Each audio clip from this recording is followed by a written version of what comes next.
I kept staring at the property records like they might suddenly apologize for what I was reading. Parcel map, legal description, boundary lines. My name printed exactly where it had always been. Nothing had changed. No amendments. No new easements. No signatures. No documents giving anyone permission to redraw anything. On paper, the land was still mine. Outside, bright orange ribbons were telling a different story. That disconnect is what really unsettled me. It's one thing to get a confusing HOA letter.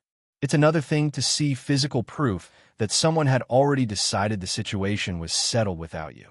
I printed everything: deed, purchase agreement, survey from closing day, the county parcel map.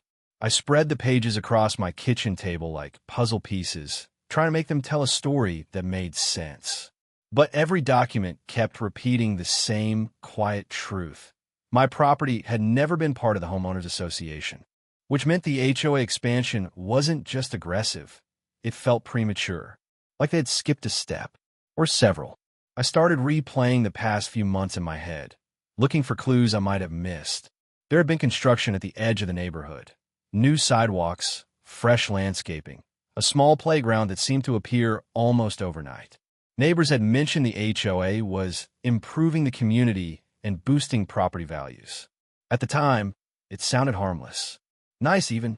I remember thinking how lucky I was to enjoy the quiet benefits of nearby upgrades without being part of the HOA rules. Now that memory felt different, heavier, because those upgrades had been moving closer and closer to my fence line, and apparently beyond it. I grabbed my phone and walked outside again, this time slower, more deliberate. The kind of walk you take when you're trying not to jump to conclusions, but your gut is already sprinting ahead. The stakes marked a neat, straight path cutting several feet into my backyard. Whoever placed them hadn't done it casually. This wasn't guesswork. It was measured, planned, and very intentional. I crouched near one of the stakes and noticed the ground had been freshly disturbed. The soil was darker, loose. This hadn't been there long. Days, maybe. That meant the timeline was recent. Urgent, quiet, and suddenly a new question surfaced, the kind that keeps you awake at night. How long had the HOA been planning this? I went back inside and searched through old emails, neighborhood newsletters, anything remotely connected to the HOA. Most of it was the usual: seasonal reminders, community events, landscaping updates. Then I found a newsletter from 6 months earlier. Buried halfway down the page was a sentence that made my chest tighten. Future community boundary enhancements are under review. Boundary enhancements. At the time, those words sounded vague and harmless. Now, they sounded like a warning I'd missed. The realization hit slowly but hard. This hadn't happened overnight. The HOA expansion had been moving forward quietly, step by step, while I had no idea I was even part of the conversation. Or worse, not part of it at all. I imagined meetings happening in warm conference rooms, maps spread across tables, decisions made with nods and signatures, discussions about shared spaces, property value growth, and community alignment. And somehow, my land had turned into a blank space on their map. That thought stayed with me as the sun climbed higher, lighting up the orange ribbons like tiny flags marking territory. The visual was impossible to ignore. It felt symbolic, like someone had quietly redrawn the line between mine and theirs and hoped I wouldn't notice until the bill arrived. But the bill had arrived. And now the question wasn't whether the HOA thought they could include my property. The real question was how far they were willing to go to make it stick. The first response from the HOA arrived 2 days after I sent my email asking a simple question. Can you explain why my property has been marked as part of your expansion? It wasn't an explanation. It was an invoice. A polished PDF with a logo at the top and a neat table of numbers beneath it. Monthly dues. Late fee policy. Payment portal link. The tone was calm, professional, and completely certain that I already belonged to them. No greeting. No acknowledgement of my question. Just a bill. I remember sitting there staring at it, feeling that strange mix of disbelief and anger that comes when someone skips straight past the conversation and jumps to the conclusion. It felt less like a mistake and more like momentum, like a machine that had already started moving and wasn't planning to stop. That's when the idea of charging them per square foot first crossed my mind. Not as a plan. Not yet. Just a spark of stubborn logic trying to keep up with the situation. If they believed they could claim my land without permission, what stopped me from billing them for using it? The thought felt petty at first, almost childish. I closed the laptop and tried to walk it off, pacing through the house like motion might organize my thoughts. But the more I replayed everything, the less petty it felt. Because this wasn't about money anymore. It was about precedent. If I ignored the invoice, would the fee stack up? Would unpaid dues become penalties? Legal notices. The stories I'd heard about HOA disputes started resurfacing, each one sounding less dramatic and more like a possible future. And that fear brought a new problem into the story: doubt. I hate confrontation. I'm the kind of person who rewrites emails 5 times before sending them. The kind who apologizes when someone else bumps into me. The idea of pushing back against an organized group with rules, committees, and lawyers felt overwhelming. For a moment, the easiest path seemed obvious. Just pay the dues and avoid the stress. The thought lingered longer than I'd like to admit. That's the part one didn't expect. The quiet pressure. Not threats, not aggression, just paperwork and confidence slowly nudging me toward compliance. It made me wonder how many people had ended up in similar situations and chosen the path of least resistance simply because fighting felt exhausting. But then my neighbor Mark knocked on my door. He had seen the survey stakes too. Mark had lived in the neighborhood longer than anyone else on our street. Retired, observant, and the unofficial keeper of local history. He didn't waste time with small talk. They did the same thing on the east side last year, he said. Those words shifted everything. He explained how the HOA had expanded toward a row of homes near the park. Most homeowners eventually joined after negotiations and adjustments, but the process had been messy. Meetings, letters, long discussions about shared amenities and property value increases. He remembered the tension, the confusion, the quiet frustration. What happened to the people who said no? I asked. Mark hesitated just long enough to make the silence feel heavy. They stopped saying no. That answer stayed with me long after he left, because it didn't sound like a victory story. It sounded like a slow surrender. That night, I opened the HOA invoice again and read every line carefully. The language was precise, formal, confident in a way that suggested this process wasn't new to them. The structure felt rehearsed, like a script they had used before. And buried in the fine print was a sentence that made my pulse spike. Failure to comply may result in further action to ensure community alignment. Further action, for words that managed to say everything and nothing at the same time. I stared at the phrase, imagining all the possible meanings hiding behind it.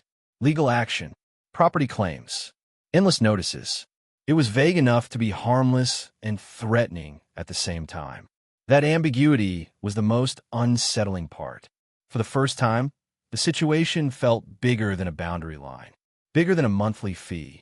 It felt like a test of how far pressure could go before someone pushed back. I opened a blank document and started drafting something I never imagined writing. An invoice. Not emotional, not angry, just numbers, measurements, square footage. A calm, professional request for compensation for the use of privately owned land. The irony wasn't lost on me, but as I typed, a new thought crept in, one that felt equal parts empowering and terrifying. What if sending this made everything escalate? Because once you send an invoice like that, the conversation changes. And deep down, I had a growing suspicion the HOA had been expecting resistance all along. I didn't send the invoice right away. It sat in my drafts for 2 full days. Every time I opened it, my finger hovered over the mouse like it weighed 10 pounds. I reread every word, every number, every line that made the situation feel real in a way my brain still struggled to accept. Private land usage fee, unauthorized property inclusion, rate calculated per square foot. It looked absurd and somehow completely reasonable at the same time. The HOA had sent me a bill as if ownership could be updated with a newsletter and a set of survey stakes. My invoice simply mirrored their logic back to them. Still, Pressing send felt like stepping onto a road with no exit. I paced the living room, sat down, stood up again, checked the window like the orange ribbons might disappear if I waited long enough. They didn't. That afternoon, another envelope appeared in my mailbox. Not an email this time. Physical mail. Thick paper. Official letterhead. My pulse started climbing before I even opened it. Inside was a welcome packet. A welcome packet. Community guidelines. Amenity access information. Trash pickup schedule. A cheerful letter about joining a growing and thriving neighborhood. It was polished, friendly, carefully worded, and completely surreal. They hadn't answered my question. They hadn't acknowledged my email. They had simply moved forward as if the outcome was already decided. Momentum again. That word kept coming back. The packet included a printed map. Full color. Glossy. And there it was, the new boundary line. Clean. Sharp. Confident. Cutting straight through my property. Seeing it printed made my chest tighten in a way the survey stakes hadn't. Stakes could be moved. Paint could fade. But this map looked permanent. Official. Like something already presented in meetings and approved in minutes. I flipped the page and froze. At the bottom was a timeline. Phase 1, Community Perimeter Expansion, completed. Phase 2, Property Alignment and Onboarding, in progress. Phase 3, Shared Infrastructure Integration, upcoming. Upcoming. That word landed hard. Infrastructure meant sidewalks, lighting, landscaping, maybe fencing. Permanent change. The kind that don't quietly disappear if a mistake gets corrected later. They weren't just planning to include my land. They were planning to build on it. My hands started moving before my brain caught up. I grabbed my phone and stepped outside, walking the fence line faster than before. The air felt different now. Charged. Like something invisible was already moving. Halfway down the yard, I noticed something I hadn't seen before. Tiny neon flags. Yellow this time. Pushed into the ground in a curved pattern that didn't match the straight survey stakes. Smaller, closer together. Utility markings. My stomach dropped. I didn't need to be an expert to understand what that meant. Someone had called for underground lines to be marked. Gas, electric, water, internet. The invisible systems that make construction possible. Construction that hadn't been mentioned once in any email. The timeline flashed in my head again. Phase 3. Shared Infrastructure Integration. Upcoming. The word felt louder now. I snapped photos of everything, stakes, flags, the map from the packet laid against the fence for comparison. Evidence. Proof. My camera roll filling with images I never expected to collect in my own backyard. When I went back inside, the draft invoice was still open on my laptop. Waiting. I read it one more time. Slowly. Carefully. The fear was still there, but something new had joined it. Urgency. The kind that pushes hesitation aside, because doing nothing suddenly feels riskier than doing something. I pressed send. The whoosh of the email leaving my outbox felt louder than it should have. Final. Irreversible. For a few minutes, nothing happened. The house was quiet.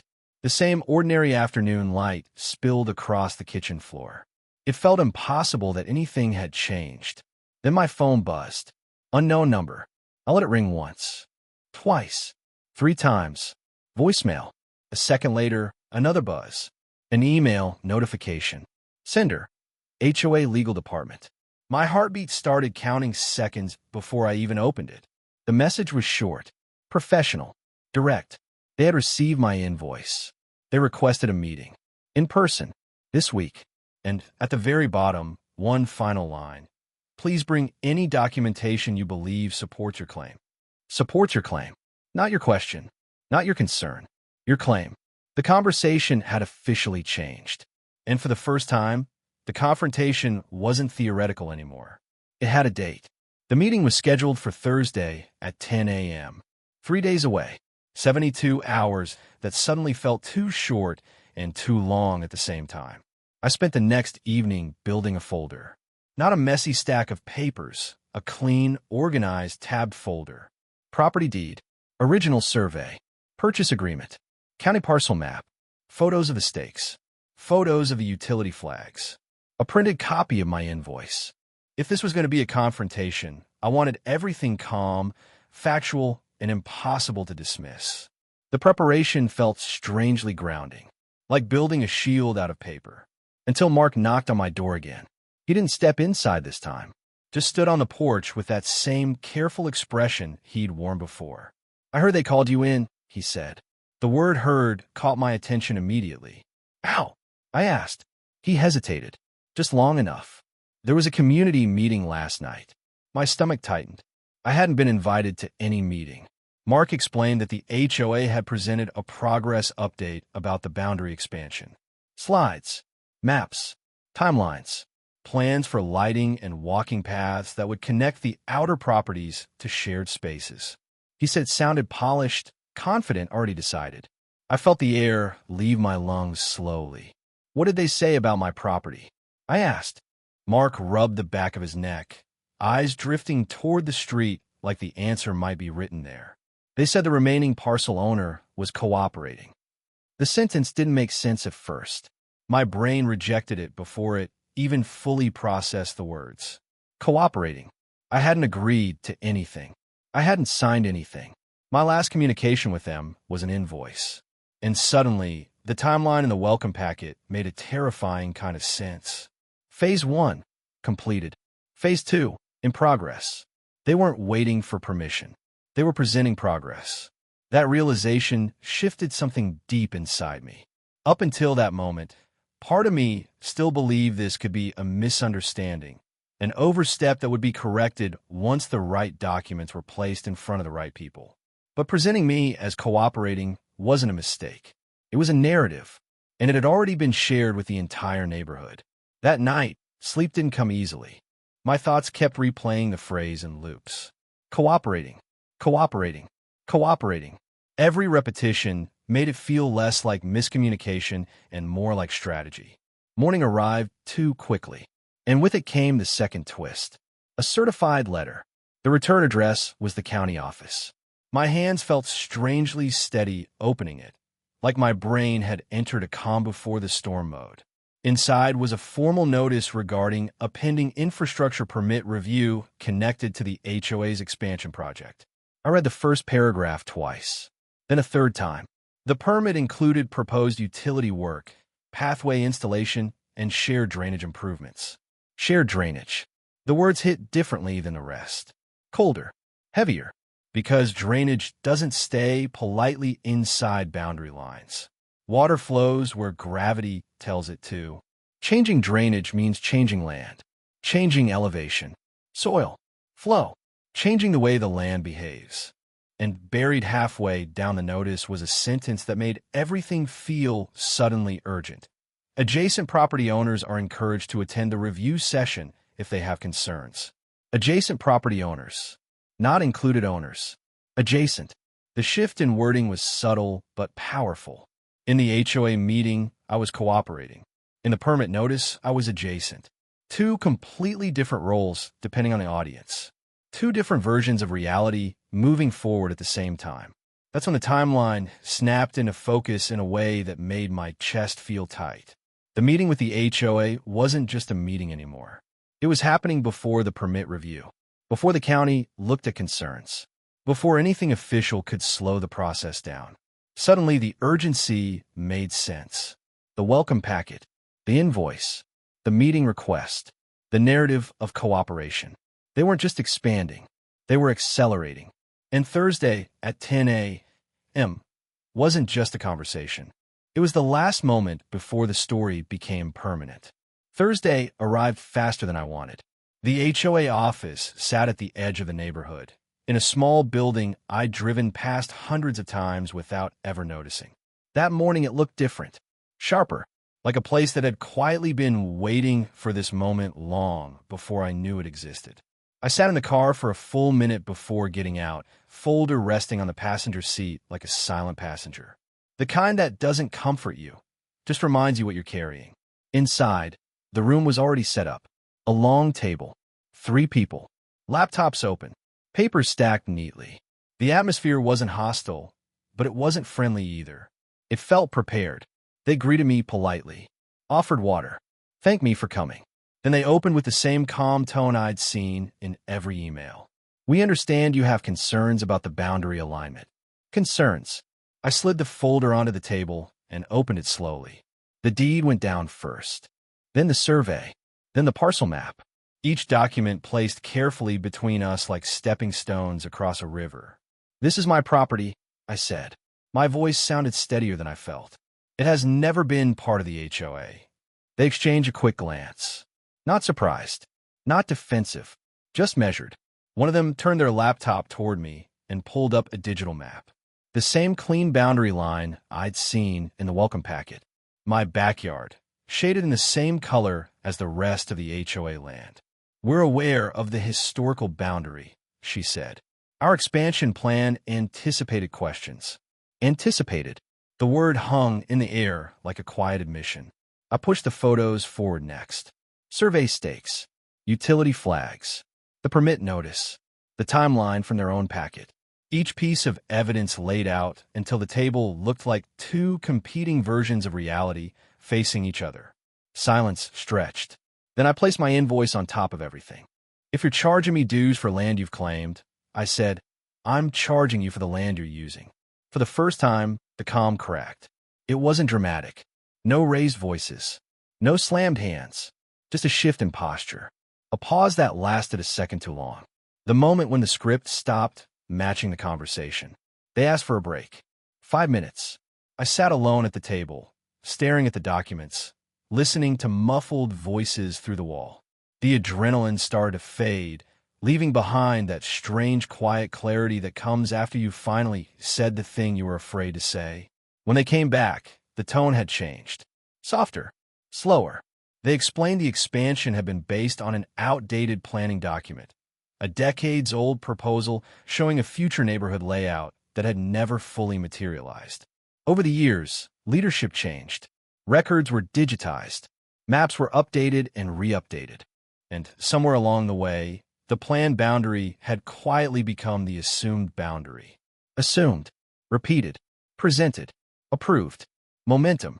The word returned one last time. They admitted the permit application had relied on the same incorrect map. The meeting presentations, too. The welcome packet. The invoice. All of it built on a plan that had slowly transformed into reality, simply because it had been referenced often enough. No one had gone back to the original deed records until my invoice forced them to. The room went quiet again. Then came the words I hadn't realized I'd been holding my breath for. They were withdrawing the expansion over my property. No dudas. No construcción. No boundary change. The relief didn't hit all at once. It arrived slowly, like tension draining from muscles you forgot were clenched. We shook hands. Calmly. Professionally. The meeting ended without drama. It felt finished, until the final document slid across the table. A revised map. My property clearly outside the HOA boundary again. And just beneath it, a highlighted note. Expansion area reduced by 3,200 square feet. My square footage. They hadn't just corrected the mistake. They had redesigned the entire expansion plan around the space they could no longer claim. On the drive home, the orange ribbons were already gone. By evening, the utility flags had disappeared too. The backyard looked exactly the way it had a week ago, like nothing had ever happened. But now I knew how close it had come to changing forever. The quiet felt different after that week. Not the peaceful, ordinary quiet I'd grown used to. This one felt earned. Like the house itself had exhaled after holding its breath for days. I walked the fence line again that evening. The same path I'd paced over and over while the stakes and flags were still there. Now the ground looked untouched. The soil settled back into place, as if the land had quietly reclaimed its own story. For the first time in days, I didn't feel the urge to take photos. I just stood there. It's strange how fast a place can start to feel uncertain when someone questions your ownership of it. Nothing physical had changed inside the house during that week, but everything had felt different. The kitchen table became a workspace. The living room turned into a pacing track. The backyard stopped feeling like a backyard and started feeling like a boundary. Now it felt like home again. Mark stopped by later that evening. This time he came in, accepted a cup of coffee, and listened as I told him how the meeting ended. He nodded slowly, like the outcome surprised him, and didn't surprise him at the same time. They move fast when paperwork gets involved, he said. We both knew what he meant. Momentum works both ways. The neighborhood newsletter arrived the following week. A short update. Polite. Neutral. It mentioned revisions to the expansion plan following a property review. No drama. No details. Just a quiet correction folded into the normal flow of community updates. The narrative had shifted again, and this time I was fine with the silence. The county permit notice followed a few days later, a simple confirmation that the infrastructure proposal had been amended. My property wasn't part of the review anymore. The process continued, just without crossing my fence line. That was the part that stayed with me the most. The expansion didn't stop. The HOA didn't disappear. The neighborhood kept growing, just like it was always going to. The only thing that changed was the boundary of where it stopped. And that boundary mattered more than I ever realized. Looking back, the hardest part of the whole experience wasn't the emails or the meeting or even the invoice.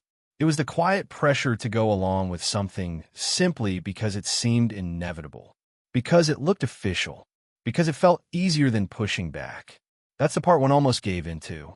I almost paid the dues. I almost stayed silent. I almost let momentum decide something that should have required permission. And that realization still gives me chills. Because this story was never really about an HOA dispute or property lines or survey stakes. It was about attention, about asking questions, about what happens when you slow down a process that expects you not to. Sometimes the biggest conflicts don't start with confrontation. They start with an assumption that no one will challenge the plan. Standing in the backyard that night, the sky fading into evening, I kept thinking about how close the story had come to ending differently. How easily the timeline could have kept moving forward without me ever stepping into the conversation. The land didn't change, but I did. I learned that ownership isn't just paperwork in a folder. It's awareness. It's speaking up when something feels off. It's refusing to confuse confidence with correctness. And maybe the biggest lesson of all was this. Just because something looks official doesn't mean it's final. If this story made you think, pause, or question something in your own life, share it with someone who needs the reminder. Because sometimes the smallest voice is the one that stops the biggest change. And sometimes protecting what's yours starts with a single sentence. Can you explain this?